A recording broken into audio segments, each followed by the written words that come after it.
He ran back to the Air and Space Museum. Fortunately, there weren't too many people. Hopefully the mist would keep them from noticing if anything happened. Percy didn't know how much time he had before the skeleton warriors arrived, so he had to be fast. As he ran up the stairs, he kept looking back towards the front entrance, but then, bonk, he crashed into Thalia. "Percy!" Grover shouted in excitement.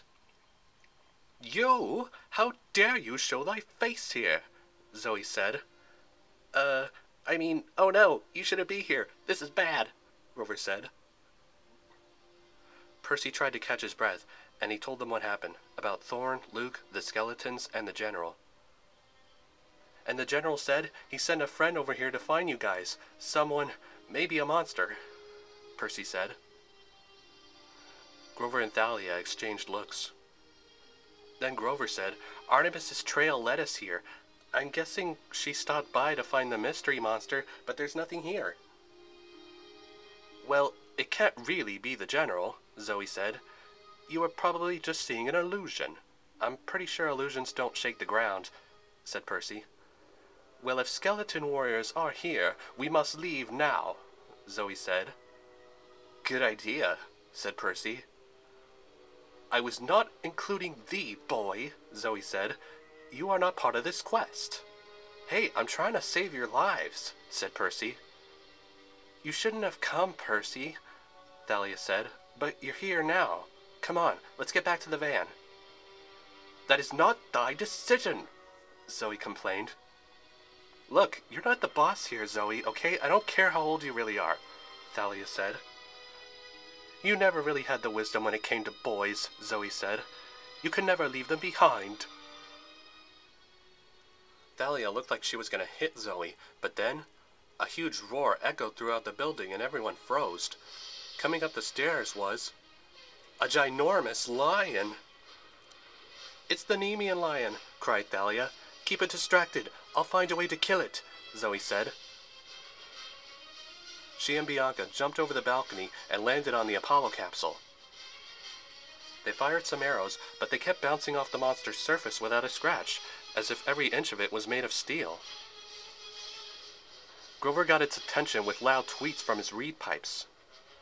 When the lion turned back, Thalia appeared with her Aegis shield. Before anybody else could make another move, Percy jumped between them and struck at the monster's face. The blade clanged against its fur with a burst of sparks, but like the arrows, no scratch left behind. Percy wasn't even sure what he was thinking, but he just hated to see that thing hurt his friends.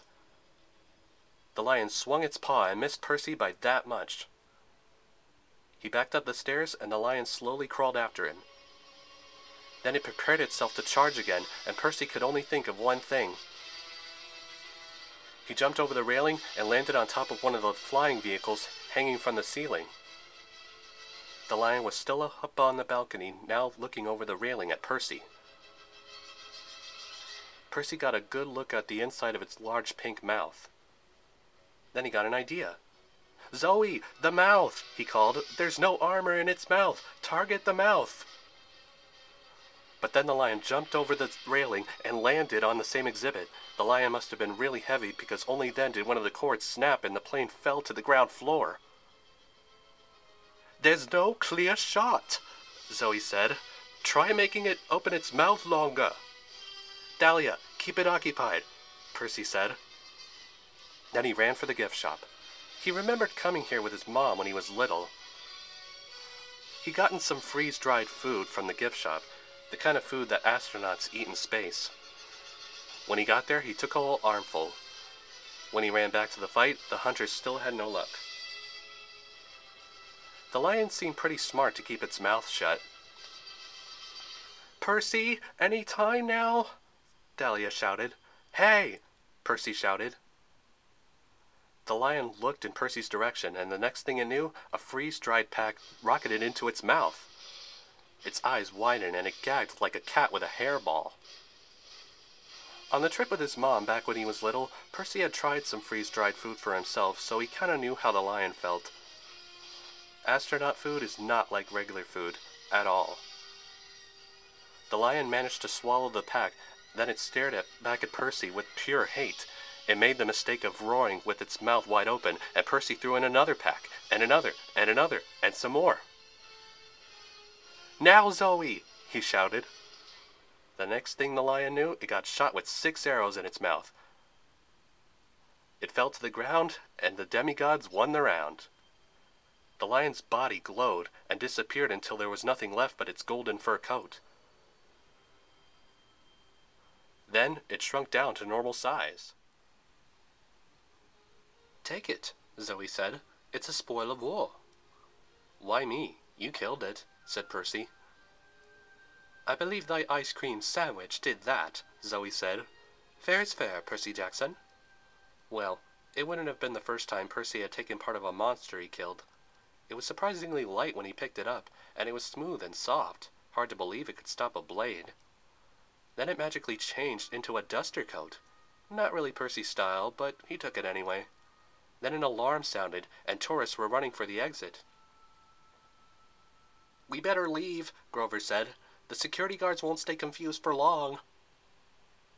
"That's the least of our worries. Look," Zoe said, pointing to the building's glass walls. "It's the skeleton warriors."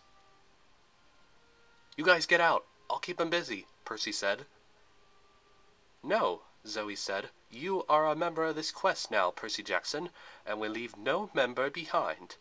I dislike it, but there is no changing fate." They drove the van across the Ponomatic when they noticed a helicopter hovering above them, and Percy was sure it was the general's soldiers following them. "They have mortal guards on their side. They know it's us. We have to ditch the van," he said. "I'm still trying to figure out why mortals would agree to join them anyway."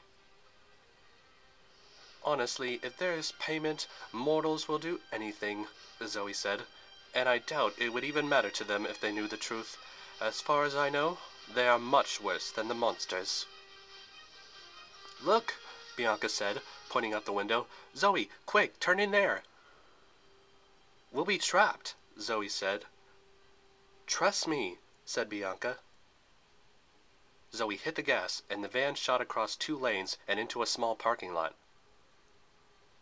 They got out and followed Bianca over to a nearby subway entrance. They went down and bought tickets to go south. "Oh boy, good idea with the subway, Bianca," Grover said in relief. "Yeah, well, I don't know too much about this subway," she said.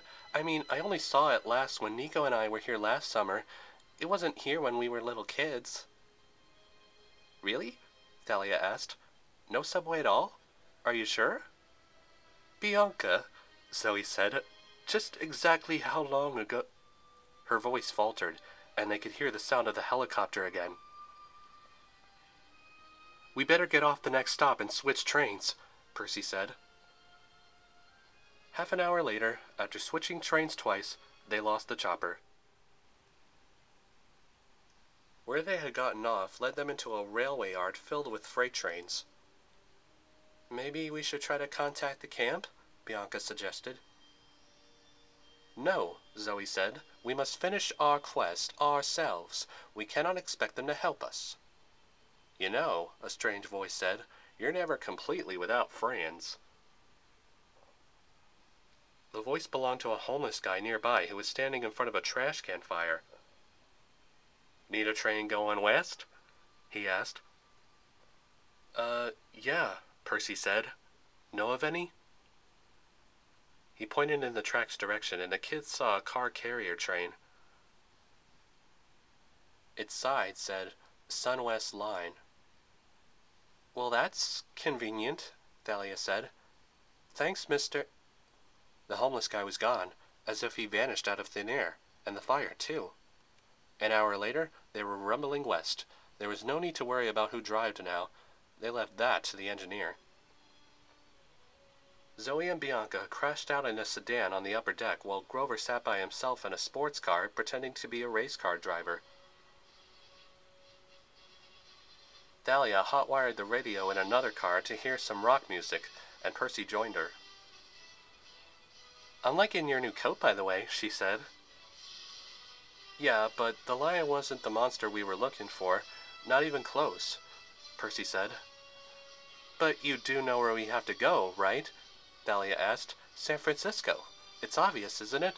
The mist is really thick there. Why? Percy asked. Is it because the entrance to the underworld is there?